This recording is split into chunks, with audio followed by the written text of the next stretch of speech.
Juan José Arreola Zúñiga es un autor mexicano nacido el 21 de septiembre de 1918 en Zapotlán el Grande, Jalisco, aunque también se llama Ciudad Guzmán gracias a que ahí nació José Clemente Orozco.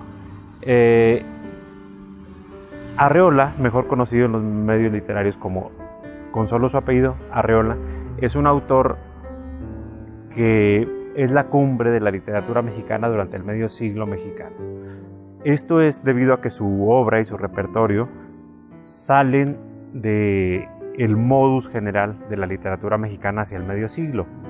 En primer lugar, su obra deja de ser rural, deja de ser con personajes arraigados a la tierra y se vuelve cosmopolita. Esta es una de las razones por las cuales no es conocido de manera tan universal como Juan Rulfo. Los personajes de Rulfo todos están arraigados a la tierra, todos son rurales y vende exactamente la imagen que en el extranjero se tiene del mexicano. Mientras que la obra de Arreola parece ser una continuación de la obra de Pedro Enrique Sureña o de Jorge Luis Borges. Sin embargo, el gran mérito de la obra de Arreola es su carácter preciosista. Es un iluminado del lenguaje. Su carácter oral, su gran profusidad oral, lo hacen elaborar casi a la primera textos que después convierte en textos escritos. Se ha especulado mucho sobre si realmente la obra del bestiario la escribió como cuenta José Emilio Pacheco. En una edición del bestiario, hacia el final, José Emilio Pacheco confiesa que él fue el amanuense de Juan José Arreola porque después de haber recibido una beca para escribir este texto y luego haber dejado que el tiempo pasara y no producir nada, una tarde lo toma José Emilio Pacheco, lo obliga a recostarse en un sofá y le pide, dice, ahora sí maestro, dícteme la obra.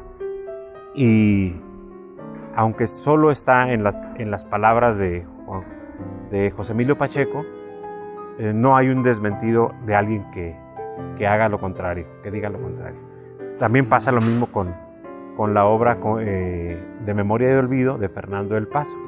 Se la dicta completamente a Fernando del Paso. Y también Memorias de un juglar, también se las dicta por completo a Orso, su hijo. Entonces, quien lo haya visto en televisión o quien pueda ver todavía a la fecha en internet los videos de Juan José Arreola, se dará cuenta que su gran agilidad verbal es producto de sus muchas lecturas, sobre todo tomando en cuenta que él es una persona que solamente tiene estudios formales hasta cuarto grado de primaria. Todo lo demás es debido a sus lecturas. Es un gran lector. Yo debo confesar que Juan José Arreola fue mi gran modelo a seguir cuando empezaba a escribir. Mientras otras personas intentan escribir, por ejemplo, como Pablo Neruda o como Amado Nervo, yo me sentí tentado a imitar el gran modelo de Juan José Arreola, cosa que nunca logré hacer, porque en palabras del mismo Juan José Arreola, la belleza es imposible para el creador. El artista comete solamente aproximaciones. Mi oficio de promotor de lectura se lo debo a Arreola.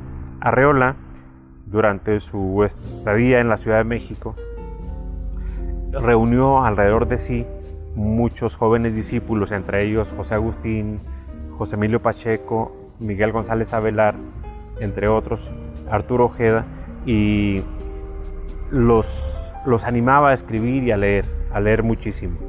Entonces, también Felipe Garrido fue su discípulo. Felipe Garrido junto con Gerardo Siriani son los iniciadores de los programas de fomento a la lectura en los 80 en México. Pero específicamente Felipe Garrido tiene como maestro a Juan José Arreola. Yo afortunadamente recibí formación de ambos, de Felipe Garrido y de Gerardo Siriani, e indirectamente me siento heredero de la obra de Juan José Arreola. Entonces, esta breve cápsula es un tributo pues a la influencia que me llegó de manera indirecta de Juan José Arreola a través de Felipe Garrido y de otros muchos. Bueno, la influencia es muy poderosa de Arreola porque su prosa es muy pulida. Tiene algunos sonetos que también están muy bien elaborados, aunque no se han publicado, y en cierto momento el mismo Arreola me fue empujando a leer otros autores, a Marcel Chauveau, por ejemplo, o a Paul Claudel. Recuerdo que los primeros textos que leí de Arreola, debo haber tenido unos 10 u 11 años, fueron un fragmento de La Feria, ¿sí? El sapo y el elefante que provienen del bestiario. Y luego de ahí me fui como engolosinando a leer más y más y más, hasta el punto de casi tener como fetiche la compra de libros de Arreola. Hay algunos ejemplares que los tengo duplicados o triplicados, como Memoria de un juglar, por ejemplo, lo tengo triplicado, lo tengo duplicado, la narrativa completa que está publicada en Alfaguara. Pero él mismo me fue dando la pauta para buscar otros autores. El primero que me llevó fue, Arreola me llevó a Monterroso, a Marcel Chauveau, a Günter Grass incluso. Y luego ellos mismos me hicieron retornar a Juan José Arreola. Sobre todo al Arreola maduro, a partir de las compilaciones que se hacen en el 2001, año en que murió. Aparecieron varias compilaciones. Uno es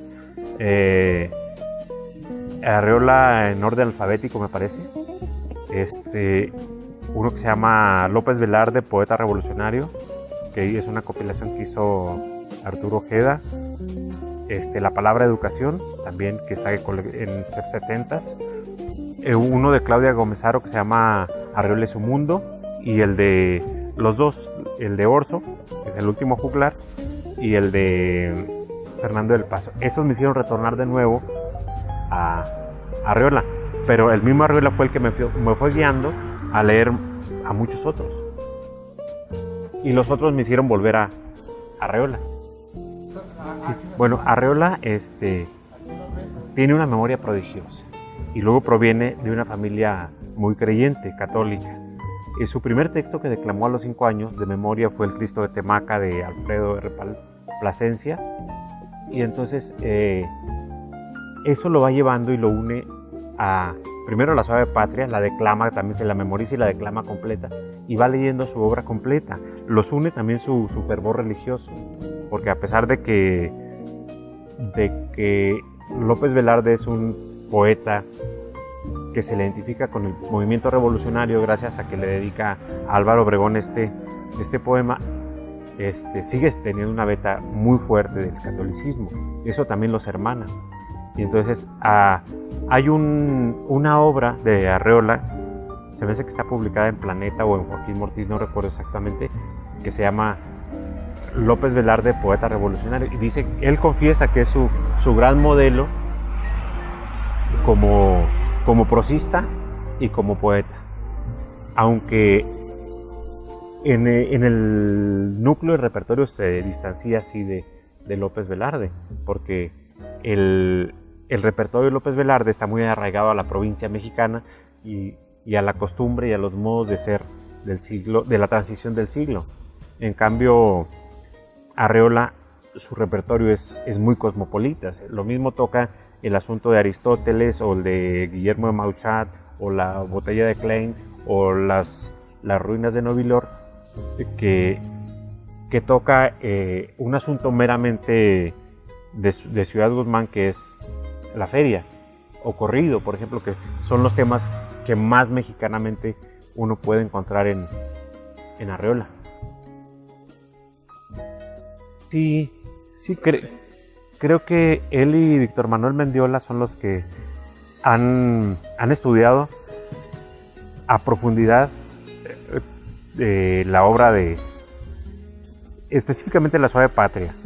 Me parece que Víctor Manuel Mendiola tiene un libro, un ensayo completo que le publicaron en Estados Unidos primero sobre La Suave Patria, y después, no sé si antes o después, porque finalmente conviven mucho Evodio Escalante y Víctor Manuel Mendiola. También hay un estudio que a mí me parece muy erudito de Evodio Escalante. Me parece más amable el de Víctor Manuel Mendiola. Mira, yo al principio hablaba de los repertorios tanto de Arreola como de Rulfo. En el extranjero ven a la obra de Rulfo como muy mexicana, marcada de una mexicanidad exacerbada, y luego ven a la obra de Arreola como muy cosmopolita, muy desvinculada de la realidad mexicana. Pero ni la obra de Rulfo es tan mexicana como parece, como la obra de Arreola no está tan desvinculada de la realidad mexicana como lo parece. Creo que es incluso más ácida al momento de desvelar el entramado de la sociedad mexicana, la obra de Arreola, porque habla mucho de lo mexicano. Específicamente en el bestiario, yo veo como breves radiografías en cada una de las estampas que hace de la sociedad mexicana. Creo que hay 3 casos concretos. Uno es el avestruz, otro es el hipopótamo y otro es Insectiada. En Insectiada y en el hipopótamo creo que hablaría como del machismo, ¿no? que se impone, y la sociedad paternalista que está siempre primero sobre la mujer y luego después el individuo diferente tratando de devorar, tratando de desaparecerlo. Y en el avestruz veo como esta naciente y que no acaba de desarrollarse clase media mexicana, que cuando voltea muy emperifollada a ver sus orígenes, los desprecia, los ignora y los desprecia, pero jamás alcanzará a ser el avestruz o la clase media como los grandes aves de ornato, en este caso el pavo real, ¿no? O sea, jamás alcanzará a ser lo que pretende ser y siempre será lo que no quiere ser. Ahí veo yo así como críticas o como antifábulas. No tienen moraleja, están desprovistas de la moraleja, pero sí critican mucho de la sociedad mexicana y específicamente de la sociedad duranguense de finales del siglo pasado y principios de este.